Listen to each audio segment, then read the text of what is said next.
Ready? Yep. Really cold. Oh my gosh.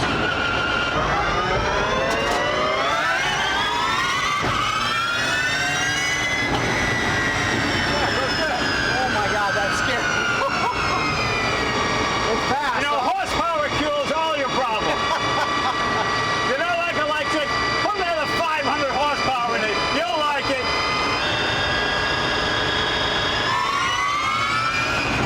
Welcome to another episode of Jay Leno's Garage. The car we're featuring today, the Nitro Cross FC1-X.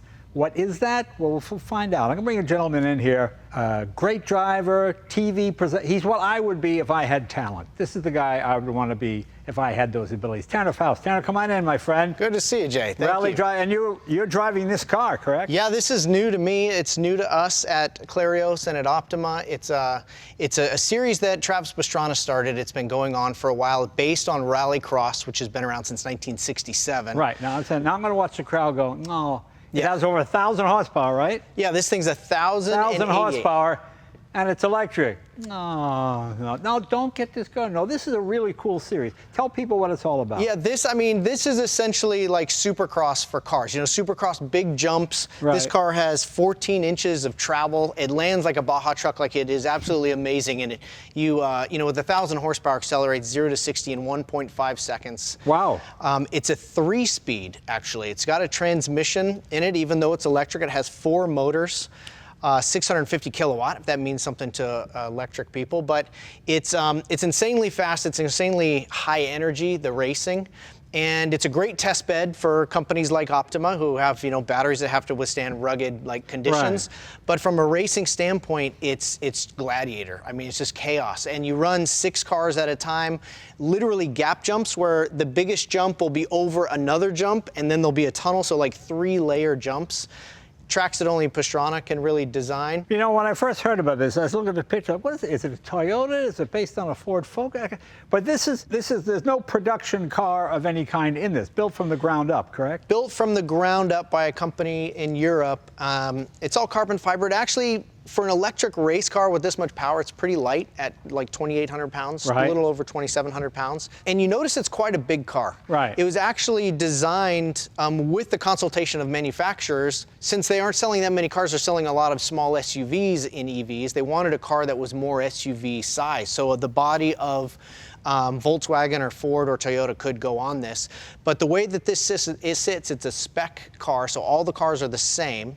The difference is really in the drivers and their ability to, you know, hit the jumps and hit the turns. And you say it's got a transmission, but I don't understand why, because you've got probably well over 1,000 to 1,500 foot-pounds of torque from zero. So it's not like you have a granny gear to get you. I don't understand why a transmission is needed. It's more about top speed. So because similar to combustion engine, what I'm learning about this is, you know, the electric engines, of course, they have maximum torque from 0. Right. But then the torque fades off pretty quick and it goes into power, and then that fades off at about 12,500 RPM right. of the electric motors. I see, okay. So by being able to up gear, you can stay in the peak torque band, which is somewhere around 3,000 RPM on the motors. Oh, so it's an actual transmission with gears. It's not rheostats that like take more load. Okay. Yeah, it actually, interesting. it's a paddle shift, 1 to 3. Okay. And so it gives it a pretty high top speed for an electric car. Right. And then, of course, if you're on a really high grip starting line, then you can use first gear and get that 1.5 second 0 to 60. And what kind of tracks are we talking? Like a mile track, half mile, or actual road race? The tracks are just under a mile usually, but they're mostly dirt and you know, usually less than half pavement. The starting lines are usually pavement, but a lot of them are dirt, and so there's a lot of sliding, a lot of sideways action. I mean, it's like the highlight reel of motorsport all packed in. The races are only 6 laps. Maximum, and so like Supercross, they're done in heats. Everything happens super quick. And you could do it indoors because there's no noxious fumes or anything. Yeah, you could do it in a stadium, and the reason I'm involved really is to find future-proof motorsports. You know, it's a weird area right now. Right. Looking around this garage, there's so many innovations and so many parts of these cars that came through competition, disc brakes and seat belts, things like that. And we're kind of in a weird flux in racing where it's less expensive for sponsors and manufacturers really to go make content than it is to go race on the track. Four-wheel drive, all-wheel drive, what do we have here? Yeah, it's four-wheel drive. It does have mechanical differentials. One of the problems with four-wheel drive in electric, in another series I've raced before, is like when you accelerate and you take the weight off the front, if the front motors and the rear motors aren't attached, the front tires just spin like crazy. Right. And the rear tires don't spin at all. This has all 4 motors are connected with a drive shaft. So it drives just like a combustion race car. And can you adjust front to back bias depending on your track? You can't adjust front to back, but you can adjust how the differentials send the power left to right, which is a big difference in how the car turns. Okay. Now, as a racer, do you find a huge difference between electric and gas, or is power just power? It's a weird difference is when you jump. When you jump in the air, if you hit the gas, the nose comes up. If you hit the brakes, the nose comes down like a dirt bike. Yeah, so when you're in the air and you have all this spinning mass, if you stop it, then that goes into the chassis and it pitches the car down. Well, that's interesting. Yeah, just like in a dirt bike. But in a combustion car, if you are too heavy on the throttle in the air, let's say you're in second gear, maybe you'll only spin the tires up to 60 miles an hour. Right. But in this car, if you're too heavy in the air on the gas, you'll spin them up to 130 miles an hour and the nose just pitches up. And then you have to hit the brakes to bring it back down again, and now you're like freaking out in the air. It's really a bizarre thing. And do you have a jump on the street? I think we can work something. Yeah. Well, let's take a look. Here's this car in action. Take a look.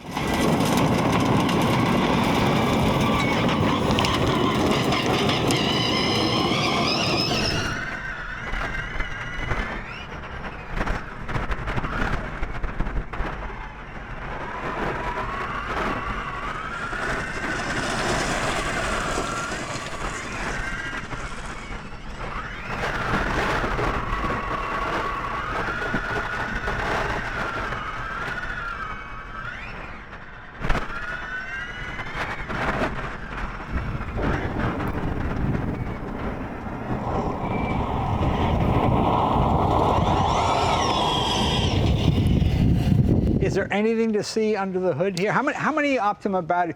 Is it a special Optima battery, or are these off-the-shelf Optima batteries you put in the series? These are off-the-shelf Optima batteries that are, it's just one in here, a lithium battery. Just one? Yeah, and Optima, well, so Optima and Clarios, they make the low voltage batteries. And one of the reasons we're doing this is to educate people that have EVs, or all you hear is EV this and EV that, but those EVs still have a 12-volt battery. Right. A lot of people don't even realize that. In some cases, in the EV car, the 12-volt battery has a tougher life than in a regular combustion car. It has to run every screen that you see, a lot of the safety systems, everything except the motors. So the batteries have a pretty hard load, and it's a tough environment, and it's a great proving ground for a company like Clarios to try sodium-ion batteries, bring other technology. Okay. So this just has one Optima battery? Just has one Optima battery in it, the lithium orange top, and it's enough to switch everything on and operate a pretty heavy-duty steering system and everything like that. Okay, but the battery that powers the engine? The battery that powers the engine or the motor. It's a 52 kilowatt, 800 volt battery. Okay, that's what I'm saying. Yeah, that's it. So it's an 800 volt battery, which now you're starting to see. I noticed the car that you showed up to the shop today, the Hyundai. Right. That's one of the first EVs on the road that uses 800 volts instead of 400 volts. Right. And so with an 800 volt system, you can have much lighter weight components. The batteries can be lighter weight, more efficient, and soon they'll be 1200 volts. And that's what racing's about, is we can try that technology out before it hits the road. Is there anything to see on the inside? Yeah, I mean, you can see the glory of a couple motors in here. It'll take about 7 people to take this off, but we can give it a shot. This will be my first time removing the hood.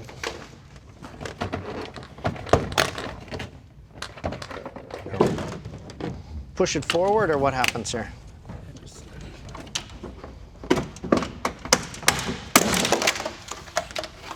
Did you break it? Well, that is impressive. I'm looking. Yeah, look at that. Then under here somewhere. Okay, then this comes up. I see. Okay, you got to get this down. All right. Oh, look at that. Like pros. Okay. Well, that's a pretty substantial looking. Look at the size of those cables, those copper cables. Those are pretty impressive. Yeah, so these are 2 of the 4. There's another 2 motors in the back. And then this is a differential like you would see in a car. Is this 2 motors or 1? I think this is 2. Okay. Yeah, this is 2, and then there's 2. Okay. 2 in the back. And it, so per the rules of the series, you can adjust how the differential works, the number of clutch plates, ramp angle of the diff, and so there are some changes you can make, but mostly the cars are the same. So when you go to the track, did you bring a generator? Did you plug into these to keep, I see. Yeah, it's early days for EV racing. I mean, literally just inventing the tech on how to keep this much power chargeable in a mobile place without just sucking off the grid. So and you do both. You do obviously ICE cars and you do EV. Yes. Still prefer the ICE car? I mean, do you have a preference? Do you find this challenging, interesting, easier, harder, what? I find behind the wheel, it's a challenge because you have to be so sensitive with your right foot because there's so much torque. Not just in the air the way it flies, but also the amount of wheel spin on the dirt. This drives more like an ICE car than any EV I've driven before, and a lot of that has to do with the fact the motors are all connected together, and you don't get that kind of wild front power wheel spin. Now, are these liquid-cooled motors, air-cooled motors? That I don't know. I don't know. It looks like liquid cooled. It must be, yeah, okay. Yeah, it must be liquid cooled. I mean, that's one of the advantages, I think, with the 800 volt system versus the 400 volt is you generate less amperage and less heat. And I imagine there's a lot less maintenance. I mean, as a racer, you're draining oil between races, you're checking valve clearance. It's none of that, is there? Yeah, I did a race, the Nora 1000. A few years back with Volkswagen, where we 1,000-mile race through Mexico. The previous EV record was 57 miles, and we did the 1,000-mile race, and it's broken over 5 days. But by the end of it, we're on like mile 900, cruising along just to finish. We weren't there to win; we were there to finish. And you'd see things broken down, and you'd realize there's just not very many moving parts. Right.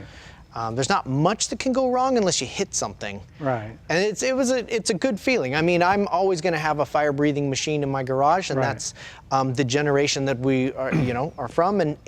But the tech through motorsport is really getting good, and that's now the optimum battery this uses, is that a lithium ion or is it a? It's a lithium ion, and this is essentially a test bed using Motorsport for really what it is. We're going to try sodium-ion batteries that Clarios comes out with, and various other batteries. It's a massive company. I mean, Clarios makes 1 out of 3 batteries sold in every new car in the world. Is that right? Wow. And they recycle 8,000 batteries an hour.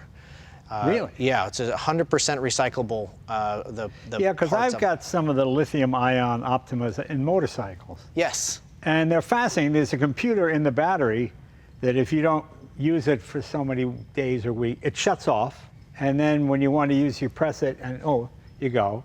And also if you kill the battery goes dead, you have a switch that allows you like 1 to 2, 3 or 4 minute starts so you can get home. So, I mean, batteries have come from just pouring water in and putting the caps on to, I think they've had to adapt because, I mean, look at the difference in cars. You have self-start, start-stop cars that turn off every single light. You've got hybrids, full EVs. I mean, the variety of cars and motorcycles on the road has changed. And so the biggest, I mean, Clarios is the largest low-voltage battery company, I believe, but you need a company that can sort of adapt to all of those different landscapes that you have to build a battery for. I know being stuck in a motorcycle, and my motorcycles don't get ridden often enough. I don't know about yours, so they do tend to go dead. Well, I've got having the Energica. I think I the Revell. Yes.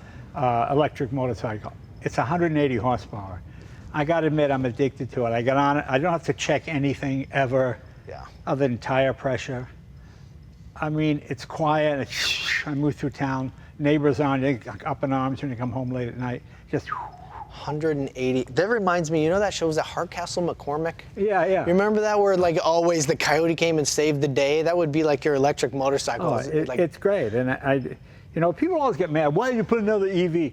If you don't like it, next week we'll have something else. Yeah. We probably do 3 or 4% of all the cars we do are electric, but people and it's become political. They think you're this if you like electric, and you're a vegan, and you think so. And if you don't like electric, you have a gun, and I mean, it's just crazy.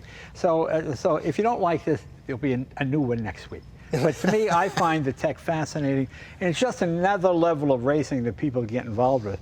I would imagine with electric car racing, ultimately it'll certainly be cheaper than internal combustion racing because you're just not carrying gas and fluids and you know, extra parts and bearings and spark plugs. I mean, all of that. You would think that would be the case, and it should be. Yeah, but I it's think not? right now I think the teams are who have the cars that so far a series like this, it's damage because there's so much pushing and shoving Right. that's where we make up the difference. And theoretically, you just turn the thing on and run it. Yeah. But when you go racing with this, your section of damage, you're not carrying replacement parts because this electric motor doesn't break or leak or do anything. Yeah, you don't have a lot, spare parts, mechanical spare parts. It's mostly bodywork, Kevlar, carbon, and with so many jumps and so many aggressive drivers, there's a lot of damage. That's just what ends up happening, unfortunately. But racing for sure, motorsport could be more grassroots and more accessible as EVs find their way to the track. I know Optima puts on a Super Street Challenge where there'll be $200,000 Corvettes out there that have to do autocross, go on a racetrack, do speed times, including braking and all kinds of tests of the car, and somebody show up with a Tesla and finish in the top 3. Right. And it's incredible. Plus, you could have racing like this in suburban areas because the decibel level is not zero, but certainly way less than an internal combustion engine. So many racetracks have to keep going far out because some neighbor hears it at night, and you don't have that problem with it. It's so true. And I think that's one of the philosophies about making Rallycross EV is that you can bring the racing to the people and closer to town rather than, it seems like a next generation of motorsport enthusiasts sometimes are hard pressed to really go very far. Or people that aren't car enthusiasts, you try to get out there to watch the races. If it's close, you can get the numbers. Let's take another look at Tanner in action here. Here we go.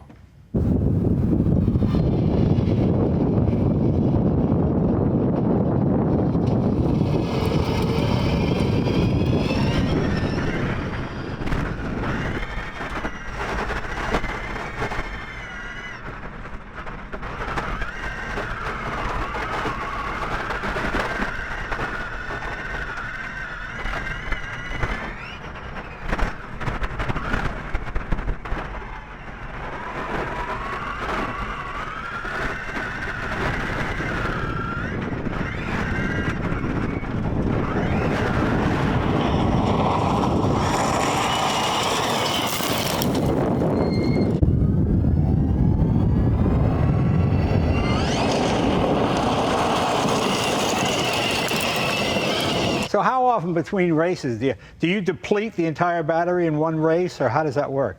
Yeah, I mean, a battery like this in a car like this, you get like 7 laps out of it, and then you're charging. I don't think you take it all the way down, but within 20%. Right. And yeah, charging out in some locations can be challenging, and EV racing is still new. So sometimes there's generators. Optima puts on an event at King of the Hammers. They have this whole oasis that's a hydrogen generator that charges anything EV that shows up. And where is that? That's in Johnson Valley, just north of LA. Oh, okay. And so we have over 100 trucks, everything from Ford Lightnings, Rivians, you name it, show up. They all can charge for free off this huge hydrogen generator and have guilt-free runs in the desert. And it's a beautiful thing, but that is becoming more commonplace. Yeah. But yeah, for now, sometimes you do just have to have a big generator to make it happen. But I think it's great. It's like music. There's rap and there's rock and roll, and some people like one, hate the other. Yeah, but it's all music. You're still contributing to the musical environment. And with this, you get a whole new generation of people, really not internal combustion people, maybe for environmental reasons, whatever. But you can have this and get the same amount of fun out of it. You can, and you can still keep the manufacturers interested.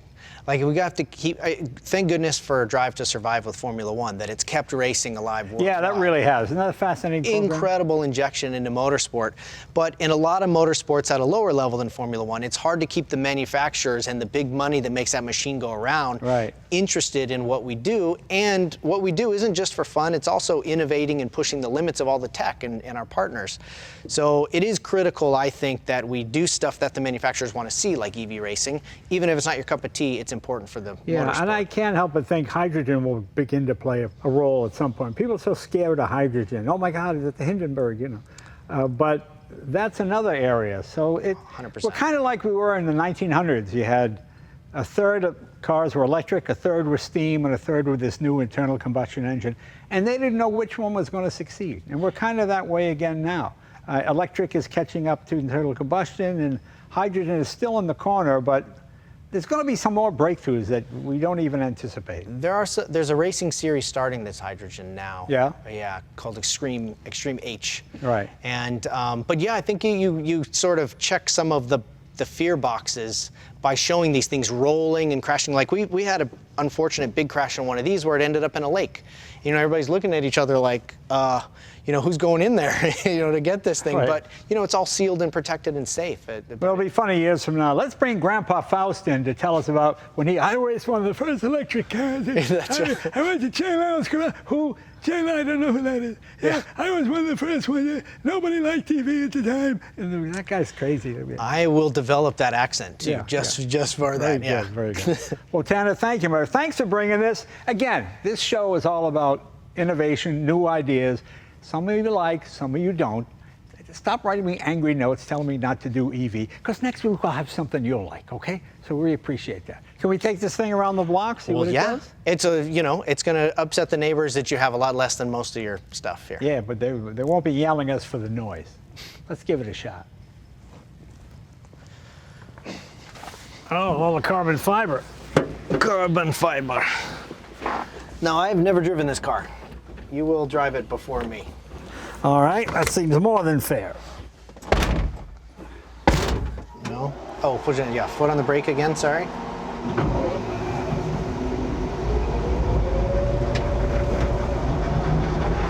Boy, it feels like a dinosaur. Yeah, it's very mechanical, which is one of the things I like about it, that it has an actual differential instead of a computer, you know?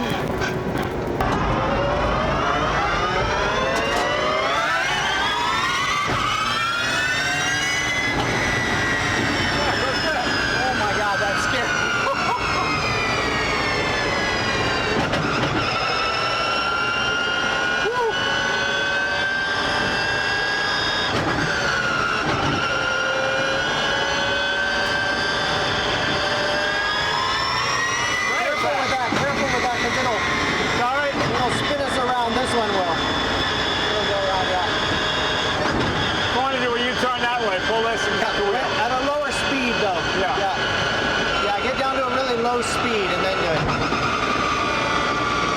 pull it hard. That's it. The brakes are a little cold. Yeah, you can try a launch leave it in second gear for the launch. Okay. And you can do a standstill and then go. But if you get some wheel spin, just be wary of that. You ready? Yep. Really cold. Oh my gosh.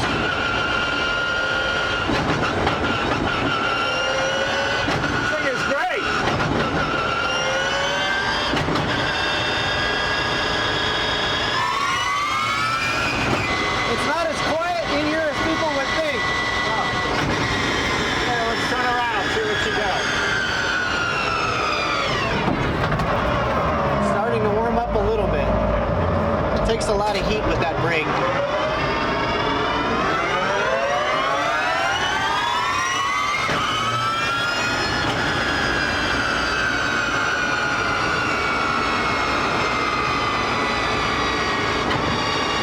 Oh, this thing is great. It's fast. You know, horsepower cures all your problems.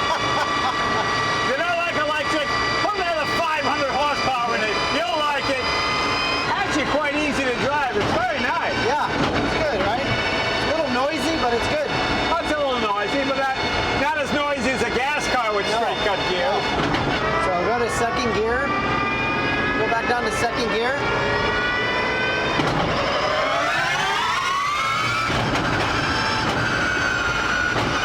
A camel car is so slow. Oh my gosh. What a lot of fun this thing is.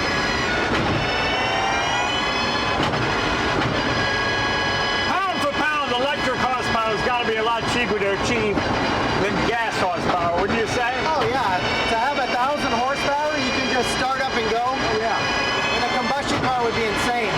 Does this have any regen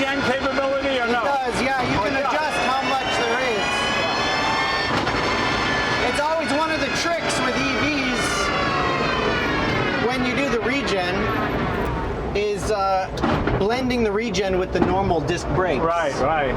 And the way this one does it to be the most like a combustion car that we're used to is the regen happens and it pulls the whole drivetrain instead of just on each wheel.